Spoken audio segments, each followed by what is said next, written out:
Grabe oh. Tadayma. Kapagod, grabe. Ay.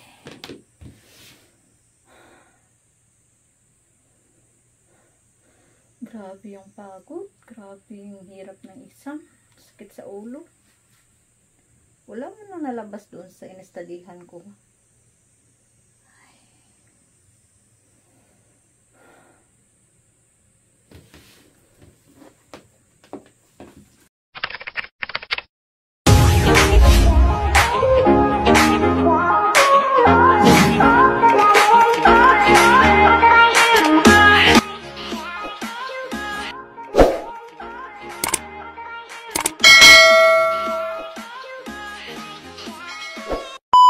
Hi mga Bibi Loves! Kamusta kayo? Namimiss ko kayo kasi matagal-tagal po tayong hindi nakapag-vlog, ano?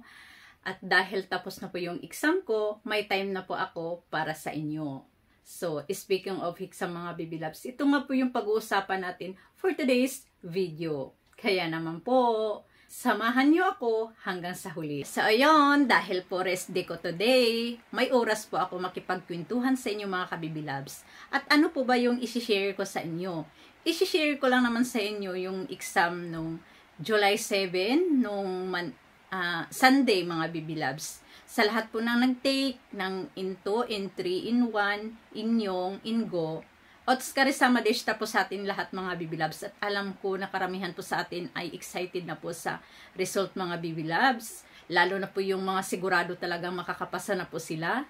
Huwag niyo lang po akong tanungin mga Bibi Loves kasi ito nga po, isi-share ko na lang po sa inyo ng kusa. So yun mga Bibi Loves, nag-take po ako ng Into. First time ko nag-take ng Into nung Sunday, July 7.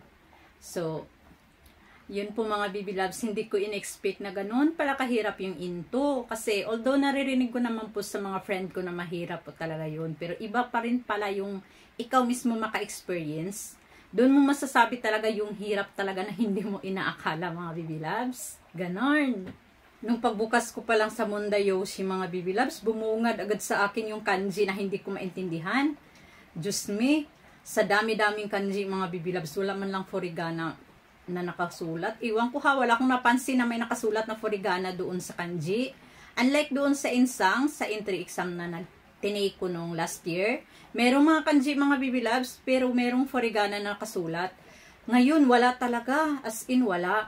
Tapos, ito pa yung pinakamahirap mga Bibi Loves. Yung inaral ko, wala halos lumabas. Kung meron man, pakunti-kunti lang. Parang 3 nga lang yung naalala ko sa Mujigoy, doon sa bookabs na inastadihan ko. Parang 3 nga lang yung nakita kong lumabas. Pero may ibang lumabas. Nandun naman nakalagay sa Dokkai. Doon naman sa storing napakahaba na hindi ko maintindihan. Tas ito pa, yung Dokkai, yung reading comprehension. Yun yung pinaka number 1 na mahirap para sa akin mga Bibi Loves. Iwan ko lang sa iba ha. Ako kasi hindi ako ganun kagaling magbasa ng kanji. Hindi ako ganun kagaling umintindi ng Japanese. So nahirapan talaga ako sa Dokkai kasi bukod sa mahaba na yung story mga Bibi Loves, ang dami-dami mga kanji na hindi ko maintindihan kasi wala din namang furigana at hindi ko siya mabasa. Although kahit merong konti na intindihan mo, pagdating doon sa kanji na hindi mo mabasa, syempre hindi mo na maintindihan yung sentence, yung buong paragraph kung ano ba talagang nayo nun or para tungkol saan ba yung story na yun. Ang ginawa ko, syempre meron lang kasing time na kailangan mo siyang ipasa, kailangan mo matapos. Kung babasahin ko man siya ulit, or basahin ko yung buong story, bukod sa mauubusan ako ng oras, hindi ko rin makuha ang tamang sagot. Kaya ang ginawa ko, ibinasa ko na lang yung mga question, tapos yung question, hinanap ko na lang doon sa story na nakasulat mga Bibi Loves, hinanap ko na lang doon, at nung nakita ko, in short talaga, nahula na lang ako sa sagot. Yun, nahula na lang talaga ako sa sagot. Mas marami yung hinulaan ko na sagot kaysa alam ko na sigurado ako sa sagot ko. Yun, nalungkot talaga ako mga Bibi Loves. Bakit ganun? Bakit naman ganun kahirap yung Into? Unlike dun sa entry last year na tinake ko, meron siyang mga kanji, pero merong furigana. At saka yung inaral ko nun mga Bibi Loves, halos lahat nagsilabasan talaga sa exam na yun. Kaya, Jishin Motero talaga ako nung time na yun, kahit wala pa yung result, naghihintay pa kami. Alam ko talaga sa sarili ko, parang mataas yung percent na makakapasa ako kaysa hindi. Ngayon talaga mga baby loves, Jishin mo tinay talaga ako. Wala pa namang result mga baby loves. Alam ko na pangit naman mag-isip ng nega, pero sa case ko kasi mga baby loves, tulad nun, ang dami akong hindi alam na kanji, hindi ako sigurado sa sagot.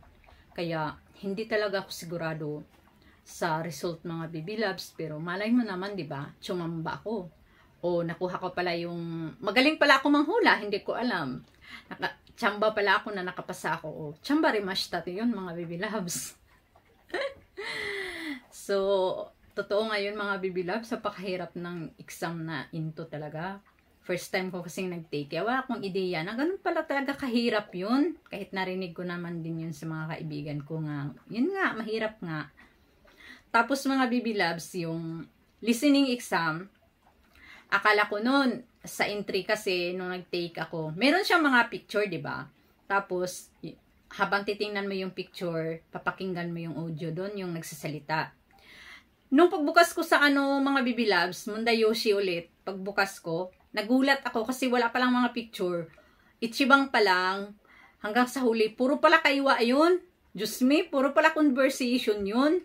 Sabi ko, patay. Sabi ko, ganyan. Kasi, sabi ko kasi, babawi na lang ako. May chance pa siguro ako kasi babawi na lang ako sa listening. Pagtingin ko sa listening, wala man lang yung mga picture-picture doon kasi yung parang kampante ako pag may mga picture. Siyempre, may basihan ka, di ba?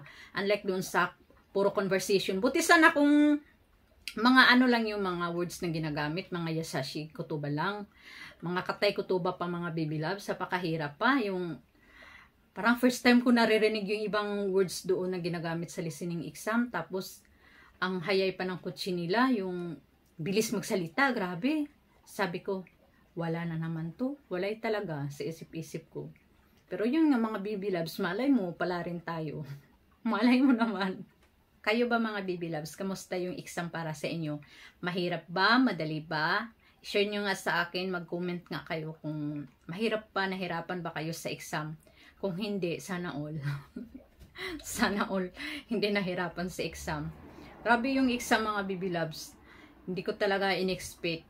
Hindi ko talaga. Pero may chance pa naman ako kasi in case lang ha, na hindi naman magiging okay yung resulta. Meron pa akong Junigatsu, meron pa akong December na chance at saka babalik pa naman ako sa Japan. Kaya marami pa akong chance para mag-exam.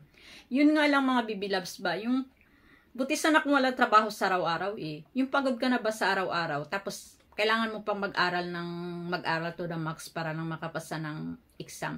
Yun yung parabang minduksay. Alam nyo yun? Nakarelate ba kayo sa akin? Yun yung mahirap ba? Lalo na sa akin, caregiver yung trabaho ko. Grabe yung sa araw-araw, yung lakas ko nga mababawas sa araw-araw. Tapos, pag uwi, mag-aral pa. So yun, mga baby loves. Nung pagkatapos ng exam, hanggang kinabukasan nun, parang hindi ako nakaka-move on sa exam. Kahit nasa trabaho, naiisip ko yung exam. Bakit naman ganun? Bakit naman sobrang hirap ng into na in-exam ko? Ganun, nagnanayandiro talaga ako noon mga baby loves hanggang ngayon. Pero ngayon kasi parang medyo okay na sa akin na ganun kahirap nga. Parang malabo, ganun. Pero wala pa naman kasing result kaya antayin mo na lang natin. I-update ko rin naman kayo sa result mga baby loves. I-update ko rin kayo kahit nakapasa man tayo or hindi, update ko pa rin kayo. So, wala namang masama. Bakit ba? Gakukujin tayo, hindi naman tayo mga Japanese, ganun tayo na makapasa ka agad na hindi mahirap. Bakit? Siguro kung matalino ako, hindi ako matalino. Aminado ko doon, hindi ako matalino. Kahit nag-aral ako. Hindi kasi natin lingwahe yun mga baby loves ba? Kaya ang hirap-hirap kaya, lalo na yung kanji, diba? Sino nakarelate dyan? Grabe naman kayo ako, hindi kayo nahirapan. Sana all. So, yung mga baby loves, yun lang yung ma-share ko sa inyo. Kayo, ano ba? Kamusta ba yung exam para sa inyo? Mag-share naman kayo sa akin. Lalo na yung mga kaigo dyan, mga caregiver. Share naman kayo sa akin, mag-comment kayo. O kung may mga katanungan kayo, pwede kayong mag-comment dyan sa comment section. So, yun mga baby loves. Salamat po sa panonood. At sa lahat po ng mga nag-subscribe sa akin, sa mga bagong subscribers ko, maraming salamat po sa suporta po niyo sa akin. Marami po talagang salamat. Sobrang happy ko po at na-appreciate ko po kayo lahat. So, yun mga baby loves, hanggang dito na lang. Tatapusin ko na po ang video na ito. Maraming salamat po sa panonood. Bye!